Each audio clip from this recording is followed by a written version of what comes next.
Hello, welcome to Wrestling in Mom's Basement. This is going to be your TV reviews for the week of April 25th, or April 29th, 2019. I don't know why I'm messing with the date, but let's just go with it. For Raw, SmackDown, 205 Live, NXT, and NXT UK, I, of course, am Patrick Young. This gentleman to my right is my co-host, Joe Venuto. We'll kick things off with this show last week that everybody wanted more. And then the show this week that everybody wanted less. Yeah. Or the Raw keep up their hot trend. We will find out. Kickoff Raw, Alexa announced the men Money Back participants, and that led to a tag team match where Ricochet and Braun beat McIntyre and Corbin. Yeah, we pretty much talked about this segment all week. I do like the Raw half of the Money in the Bank match, but the opening segment was literally just them bickering with each other. The segment itself, it was over long and dull to start. The match that followed me up for that, and then the four guys announced their Money Bank match makes sense, especially Drew, who I would say is the Oswald favorite right now to win out of the four. Ricochet should do some incredible things in the ladder match. Even if his inclusion in the match makes at least sense from a kayfabe spot, because he lost to Robert Roode last week. It'll be fascinating to watch what he can do with the ladder, especially against the field of heavyweights. Mm-hmm.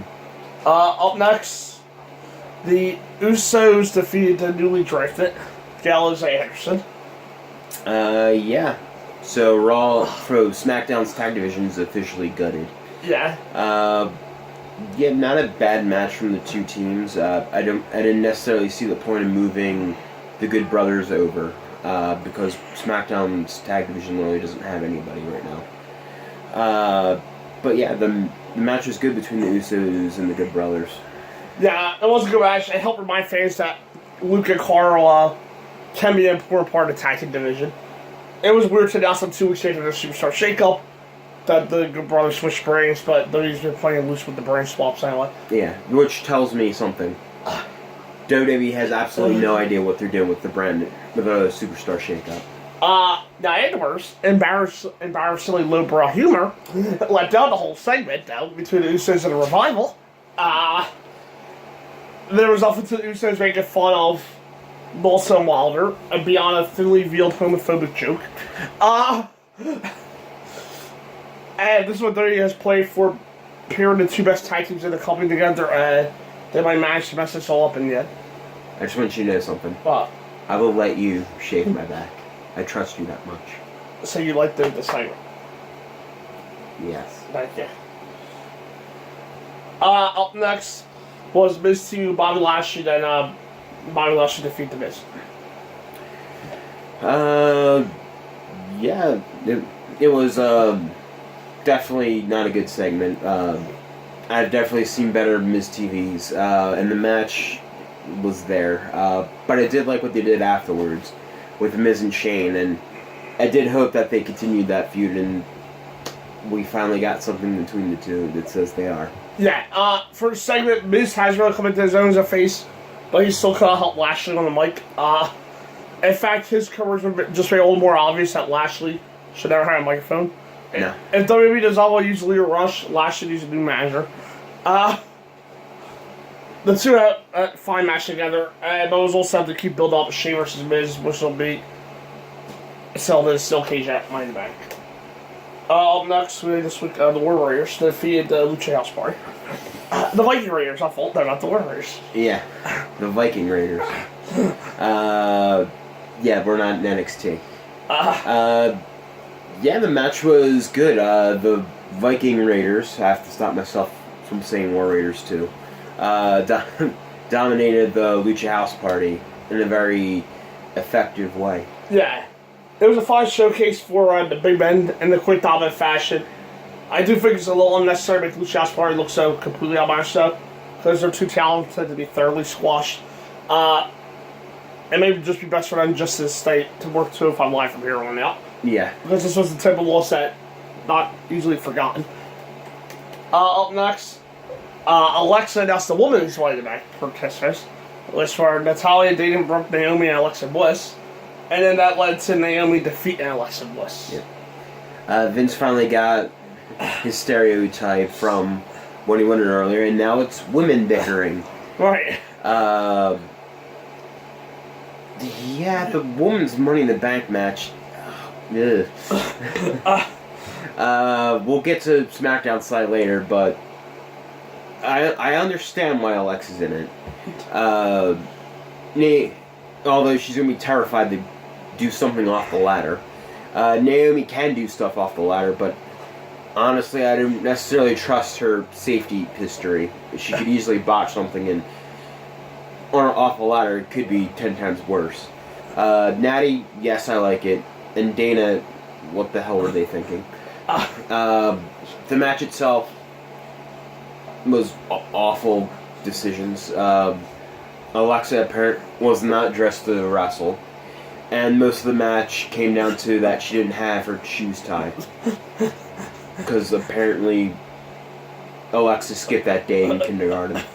I literally work in a building full of children who know how to tie their shoes. And Alexa's only 3 months younger than me. So. Yeah, it was a match to put on. Alexa intentionally got in a fight where she was at the serious disadvantage, which made the entire match a mess to follow. Neither woman really got to show off. The woman's line for the Money in the Bank shows off the division's lack of depth. And it's nice to see WWE give somebody new a chance. I don't like saying it. It's because she's trying in the top half. She's trying in the bottom half of the women's division.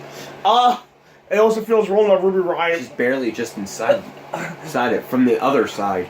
It also feels wrong that Ruby Riott's not on the 4 spots. Yes, and you also know that, hey, you did push Sarah Logan pretty hard in the Battle Royal.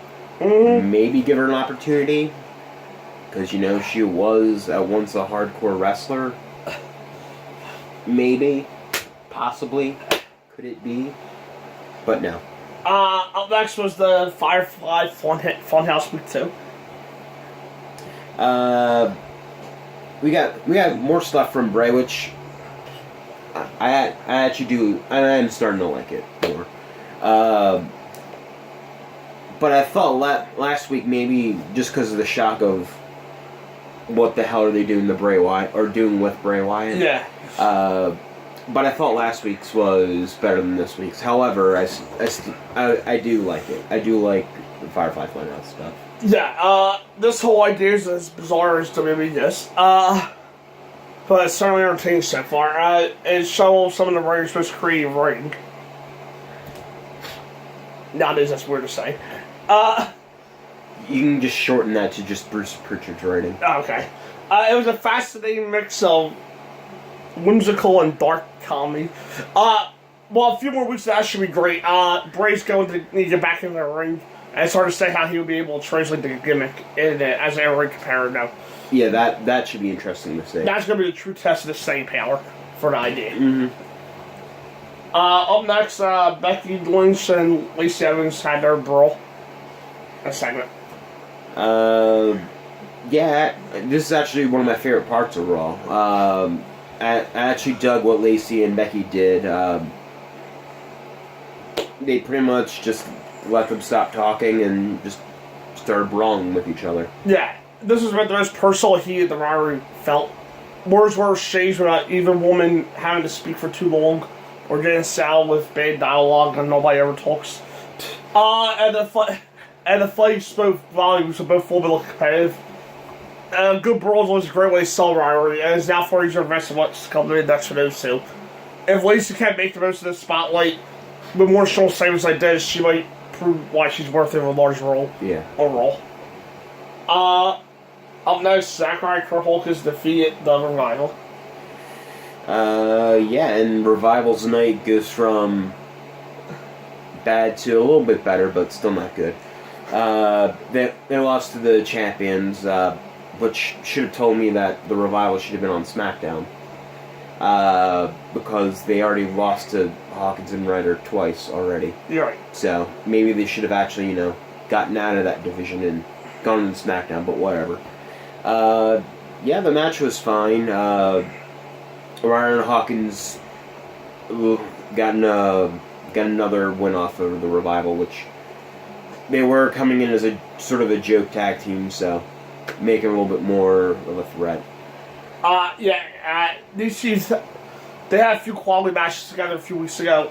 This was where it wasted both teams' time, though. The ladies and commentators were focused on the back shaving. If Dash and Scott were already thinking about leaving, they're likely considering it clearly now. Up next, Sami Zayn came out cut on promo on everybody.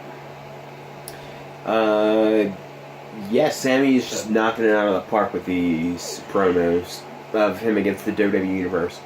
And this time, he literally said the idea that quitting WWE would be fantastic. Which tells me WWE do not rate his promos.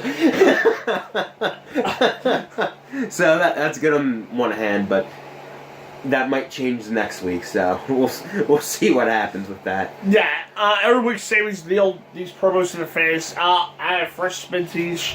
His take on WWE to the face is not entirely unique, but his angle makes him stand out from a pack of heels who primarily seem focused on just pulling out easy heat. He's found the right balance to make the crowd hate him, but also hang on to his every word. It's too bad that it will likely be all for nothing when he starts wrestling and loses. Yeah. But this is the best work of his career so far. Up next, Rey Mysterio defeats Samoa Joe in a non-title match.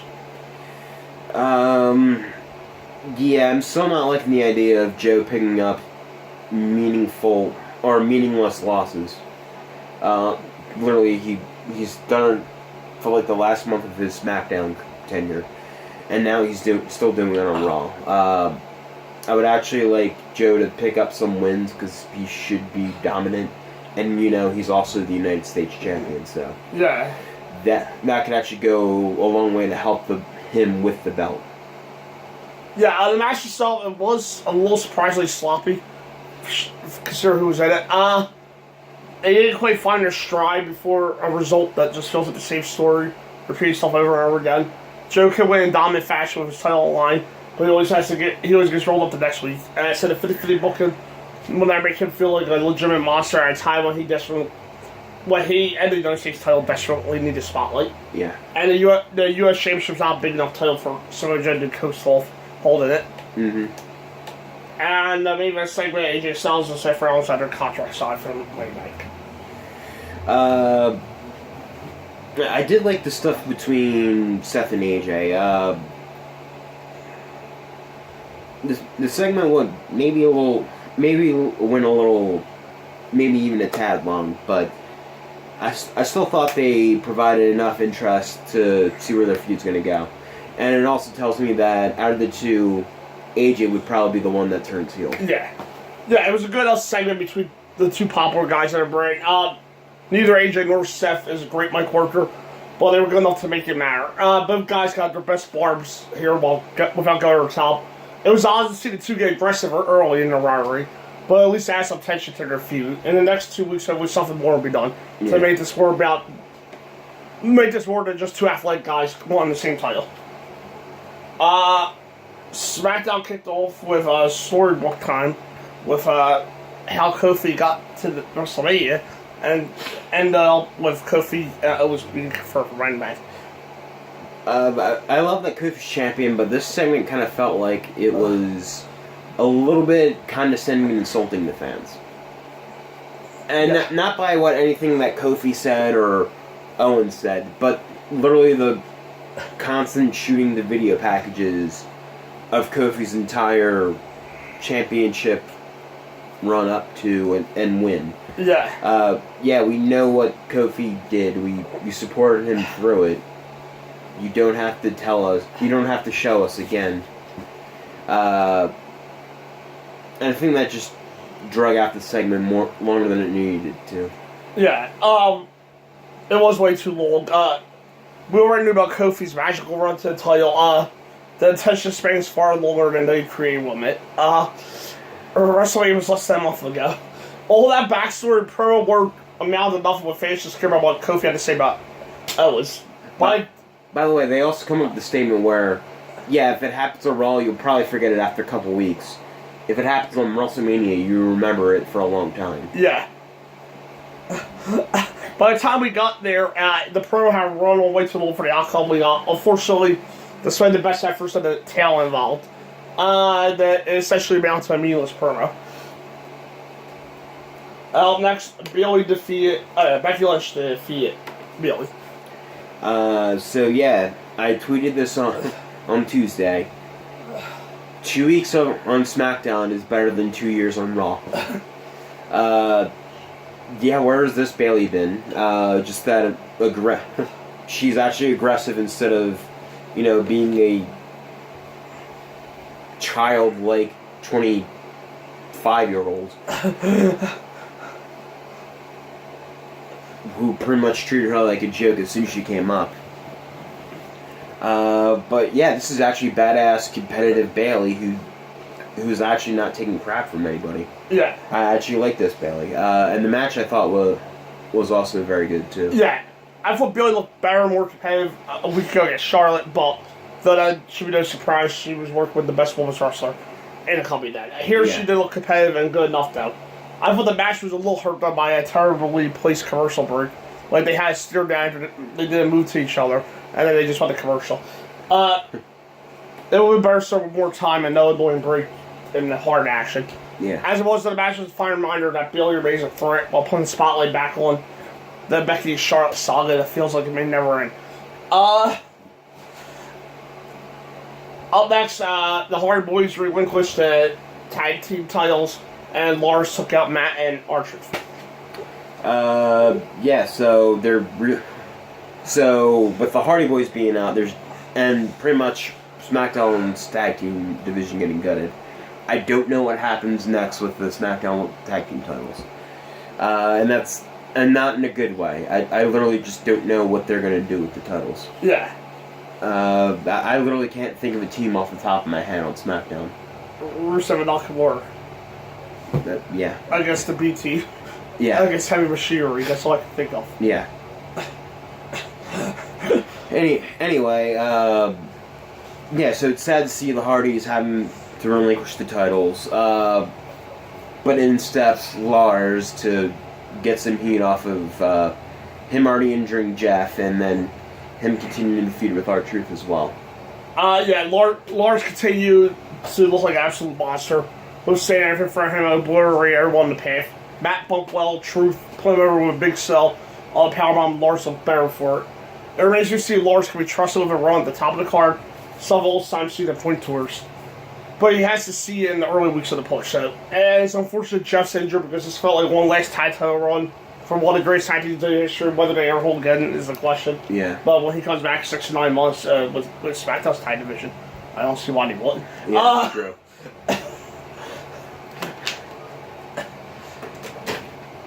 Up next, Asuka and Kairi Sane defeated 2 people. Yeah, they pretty much destroyed the 2 people. Yeah, Kairi and Asuka actually look like a great team together and are getting along pretty well in the ring. So, that should look good going forward. Yeah, Asuka and Kairi as a teammate inadvertently exposed the rest of the division because they are so dang good. Their crispness of the action, the chemistry, and explosiveness makes them the standard bearer of the division just 2 weeks into this run. They created, like I told Pat last time, will probably attempt to book Billy and Peyton over them. Probably in a cheap win at Money in the Bank. But they gotta resist that urge and just go with the superior team. Anything else will just make no sense and just insult the intelligence of everybody. I didn't see Asuka and Kairi looking as good this soon. Yeah. So they probably should just give to Asuka and Kairi. Yeah. Because before I would have said, I would probably just have the Iconics hold it for like a while, like a honky tonk kind of thing. Right. Build up the meaning of the belt. Because honestly, at the point, them holding the belts was better than anyone else trying to or having. Now we have a new issue. There's nobody close to Asuka and Kairi to even think of a feud for them. And yeah. That's the next issue now. So probably the belts are are probably still going to stay on the Iconics. But yeah, because they got insult everybody's intelligence. Yeah. Up next, the promo was kind of long, so I'll separate them. Roman and Shane had their segment. Yeah. It was fine, I guess. It's probably going to lead to a match between them and Saudi Arabia. Yeah. I don't think there's any doubt in my mind about that now. I was hoping Shane was going to bring Bray Wyatt right now as an enforcer. Recruit Ken Shamrock and convince Triple H to be traded to Generation X as War with Roman. we got Elias and a B team set. McMahon stacking the odds against the babyface has been done a few times before. It's new.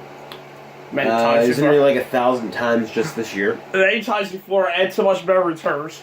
Shane, despite being a great performer in his own right, is not his father. And it shows in the heat surrounding the segment. A major misstep that did not create any interest whatsoever in Roman overcoming the heels. And out next, Roman defeated the B team. What a surprise. I'm not necessarily sure you should have your tag team lose because they're literally one of three tag teams you have on SmackDown. And they lose to one person. Not sure that should have happened, but LOL, Roman wins. Not a bad match, though, surprisingly. Would you look at that? The baby faces overcome the heel obstacles before a bigger barrier or more imposing threat. Okay. Elias. Yes, Roman's here on for matching Elias the Money Bank, but do not be all surprised if he overcomes Elias, too. But only to find himself confronted by a more dangerous foe, and the likes of which even McMahon will be driven to align themselves with. A freak, perhaps. Lars. I know. You know Lars is getting built up like this to be just slayed by Roman, right? Oh, yeah, definitely. En route to Roman Lesnar meet. Yeah. Hello, duh. You make a heel machine, and you feed it to the strong baby face. Up next, SmackDown's 4-by-the-back competitors for the men's side. Ali and Finn defeat Andrade and Randy Orton. Yeah, SmackDown's men's side looks better than Raw's. Raw's is still pretty strong, but McIntyre Ricochet. Yeah.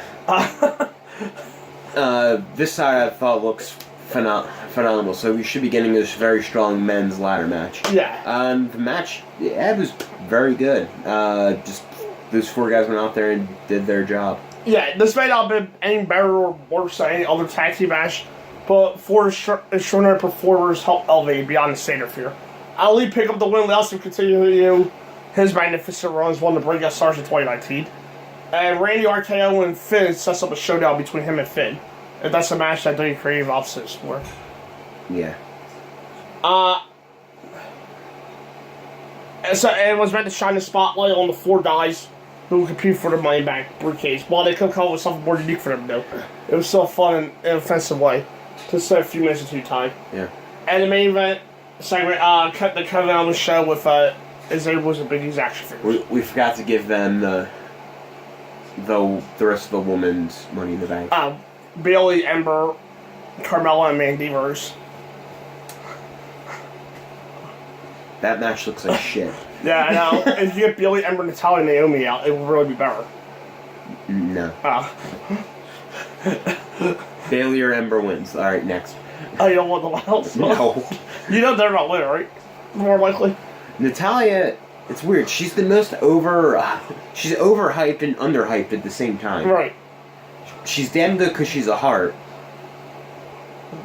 But she's actually not that big of a legend. Now she is, apparently. Apparently. It's because she's the only one that stayed on Total Divas this whole time. Alright, and then Naomi too. And Naomi. Yeah. Well, Naomi's been on and off, hasn't she? Oh, okay, I don't watch Total Divas, yeah. No. Okay. All the other girls are on Total Divas in the match, by the way, besides Bayley and Amber. Yeah, it's true. I think that's the Total Divas cast in the match. Yeah. I think that's the new cast, besides Bayley and Amber. So, Bayley and Ember are probably not winning it. Yeah, but how do you promote Total Divas, though? That's the thing. You gotta think about the bigger picture. Isn't it important to... Who the fuck watches Total Divas? I know the Bells even left. The people that watch Total Divas aren't going to be the people Watch wrestle. that watch the pay-per-view. Oh, okay. And the people that watch the pay-per-view are not going to watch Total Divas. But Ronda's on Total Divas. I have issues with her personally. The main event segment was the KO show of Xavier Woods and Big E's action figures. Yeah, Owens cut a much better promo than the opening one was to hype up Owens and Kofi. Yeah, Owens couldn't get Xavier or Big E, so he just pulled out their action figures from his pants and put them on a chair and started patronizing the New Day. And Kofi comes out and they start the brawl. Yeah, the fans finally get a taste of the fire-up intense vengeful Kofi after we saw the influential story and celebration. Kofi's gray hair lay into Owens and sent Owens' retreat to end the segment and did more to create intrigue and eventual match than anything else at this point. Is Kofi versus Owens one of the hottest programs in WWE? Maybe not. Yeah, but it has the potential to be. Especially if Kofi continues to perform like he did here. 205 Live kicked off with Grand Malika and Lindsay Dorado defeating the newest members of 205 Live, the Sings. Yeah, they put on a good showing too. The Sings finally away from Jinder Mahal. So Jinder's pretty much got nothing. And SmackDown loses another tag team. But yeah, I thought they did a very good job on their first night, and the Singh brothers go back to their roots in the Cruiserweight division. Yeah, it was a solid match. A little sluggish in the middle, but fun closing stretch. And the main event, Terry Deuce defeated Drew Gulak. And maybe my match of the week. I'm still deciding between two matches. Yeah. Yeah, I'm gonna give to this one. I thought it was a tad bit stronger. But we finally get the match between Nice and Gulak, and Nice goes over because he's in fact the champion. It's a rare thing. Yeah, I know. But they finally get that blow-off match that I think we've all wanted them to get. Yeah. Just maybe a little later. But with Nice being the top of the division, and right now Gulak being the top, perceived as the top heel. Hell yeah. It was almost automatic that they eventually had to do it. Yeah. But still good work from the two. Yeah, it was a very good match. Between two guys had to have a lot of history and they know each other very well. NXT UK kicked off with Travis Banks defeating Mansoor. You'll be hearing this name a lot in the two reviews. More than you've ever heard his name before. Right. 2 more times more than you've ever heard his name before. No offense to Mansoor, but he actually looked good in 2 matches, I'm not gonna lie. Yeah. Yeah, he actually looked very good. He did his job and made the other guys look pretty good, and who knows, maybe we're going to see a lot more of Mansoor in the coming future. But yeah, solid match. Yeah, it was a pretty good match. Mansoor looked good, and his debut, and really an energetic access crowd for most NXT UK. Yeah. Compared to the previous. So, yeah, an energetic crowd, and Travis keeps his momentum with the win. Next, Piper Niven defeated Reina Gonzalez. Yeah, they finally gave someone a little bit more Piper size to have a match with, and gave her a little bit more of a struggle. But Piper is definitely the hotter commodity than Reina. So, and the one with a lot more focus on NXT UK. So, Piper wins in a strong showing. Yeah, it was an okay match. I still think it should have been more of a feature for Piper now instead of a 50-50 match. But whatever. And the main event, which was my other match, I was bouncing back and forth for match of the week. Walter defeated Jordan Devlin. Yeah, this was my other choice as well. Very good match. I would say it's probably Walter's best match on the UK brand outside of Takeover. It seems also like in smaller arenas you get the loud chop is a lot better for him. But yeah, Devlin and Walter worked very well together. I thought it's Walter's strongest showing outside of TakeOver. Yeah, well, the two of them have a long history, a few outside WWE, so. Okay. So fans of that So they know each other pretty well. Yeah, so fans of that might hate that they rushed to that. Alright. Probably, yeah. But despite that, it was a very good main event. It was very good. It definitely came off more than competitive. Then NXT kicked off with the Forgotten Sons defeating the Ambers, Humberto Carrillo, and Lorcan. Yeah, the first match in where the Forgotten Sons, the whole unit are in the match. And I thought they did an okay job at being a trio. Maybe a long match will show off what they can do more or expose them. But I still think they gave them a dominant win, which is probably the right call. Yeah, Oni and Danny are seemingly capable of having a bad match. This might be a second-tier team from a booking perspective. Yeah. They've routinely been part of one of the best matches on any card on which they appear. This was another fun, high-impact match in which they starred, particularly Danny, who's simultaneously opponent of the Forgotten Sons. There's nothing flashy or exciting about the Forgotten Sons. They are good, old-fashioned, hard-nosed bruisers, provide a nice alternative, I guess, to the superstars with indie card elsewhere on the brand. This may not have been a huge win, but increased television time wins and appearance from the 2019 Dust Series Tag Team Classic suggests they're poised for big things in the coming weeks and months. Seems like for Forgotten Sons. Yeah, they're kind of more like a Sons of Anarchy version of LOD. Yeah. Up next, Dominic Dijakovic. There we go. Defeat Mansoor. Yeah, Mansoor pops up again and does a good job in making Dijakovic look strong. Yeah. Dijakovic, I really do like. Maybe a little too soon to get him in the North American title contention, though. Yeah. Yeah, we see Dominic run for enhancement guys in the past, so this is nothing to do with that. For Drew Velveteen coming out after the bell and instigating rivalry with him suggests they are on Collision Course. That is kind of proud for me, because not because Dominic isn't good enough or not because they're not having a great match. Problem is he doesn't have a high enough credibility with the NXT fans. At large, he's such a high profile spot. His highest profile match today came against Keith Lee, and that ended without a winner. Yeah. He's not diving toward the title opportunity. It feels more like a guy building stock than ready to cash in. So he needs a hot angle or signature win before the title contest. Yeah. Otherwise, he's just going to roll into the showdown with Velveteen. Order a match where I feel to carry the weight it should. Yeah. And the main event, Kushida defeated Katsuzona. Yeah, I thought it was a good, strong first showing for Kushida. Ono being the right opponent for him as well, who can actually give him the striking technical style as well as Kushida can do. And I thought it was a strong first showcase to give Kushida a good match. And Kushida doesn't necessarily need to be the dominant force in his first match. No.